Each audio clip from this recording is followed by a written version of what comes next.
Hi friends, idli மாவு ratio வந்து நான் எப்போயும் 4 டம்ளர் அரிசிக்கு வந்து 1 டம்ளர் உளுந்துன்னு வச்சு போடுவேன். இந்த படிட்டு தான் அளப்பேன். இது அரைப்படி உலக்குன்னு சொல்லுவாங்க. இதில் வந்து 4 டம்ளர் அரிசி 1 டம்ளர் உளுந்து. நான் வந்து 2 நாளைக்கு ஒருக்கா அப்பப்போ அரைச்சிக்கிறனால 2 டம்ளர் மட்டும் போடுவேன்.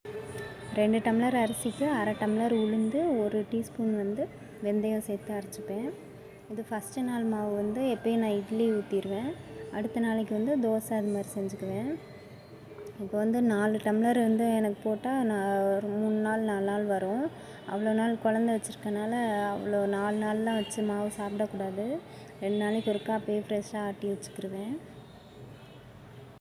அன்றைக்கி மதியம் லஞ்சுக்கு வந்து கருணக்கிழங்கு புளிக்குழம்பும் அப்பளமும் செஞ்சுருந்தேன். சில பேருக்கு வந்து அப்பப்போ அரைக்க முடியாது, அதனால் 4 நாள் 5 நாள் அது மாதிரிலாம் அரைச்சி வச்சுப்பாங்க. அது மாதிரி அரைக்கிறவங்களுக்கு வந்து சீக்கிரம் புளிக்காமல் இருக்கிறதுக்கு ஒரு டிப்ஸ் சொல்கிறேன். மாவு கரைச்சி வைக்கும்போது நம்ம வந்து உப்பு சேர்த்து கரைச்சி வைக்கக்கூடாது. உப்பு போடாமல் மாவு கரைச்சி வச்சிடணும்.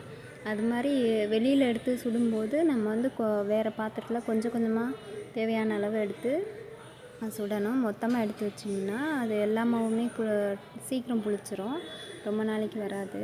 அது மாதிரி ட்ரை பண்ணி பாருங்கள்.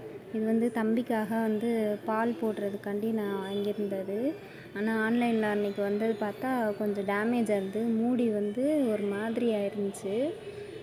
கொஞ்சம் கேப் இருந்த மாதிரி இருந்துச்சு. இதனால் அந்த ஹீட் வந்து வெளியே போயிடும். சரின்ட்டு அதை ரிட்டன் போடலாம் அப்படின்ட்டு வச்சுட்டேன். அதுக்கப்புறம் அவன் நைட்டில் எப்போயுமே எந்திரிப்பான், பாலுக்கு அழுகுறான். அதனால் அந்த டைம் எந்திரிச்சு காய்ச்சறதுக்குள்ளே அழுகுருவான்ட்டு இது மாதிரி 500 ml போட்டிருந்தான். அது பார்த்தா டேமேஜ் ஆகிடுச்சு. ஃபஸ்ட்டு வந்தோடனே ரிட்டன் பண்ணிட்டோம். வேறு ஆர்டர் போட்டுக்கலாம் அப்படின்ட்டு.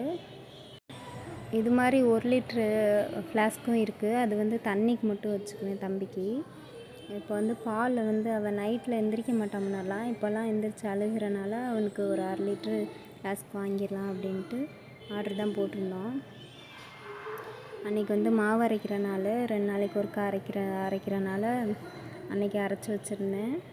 இது வந்து 6 மணி நேரம் வச்சுட்டு கொஞ்சம் பொங்குன பிறகு ஃப்ரிட்ஜில் தூக்கி வச்சுருவேன்.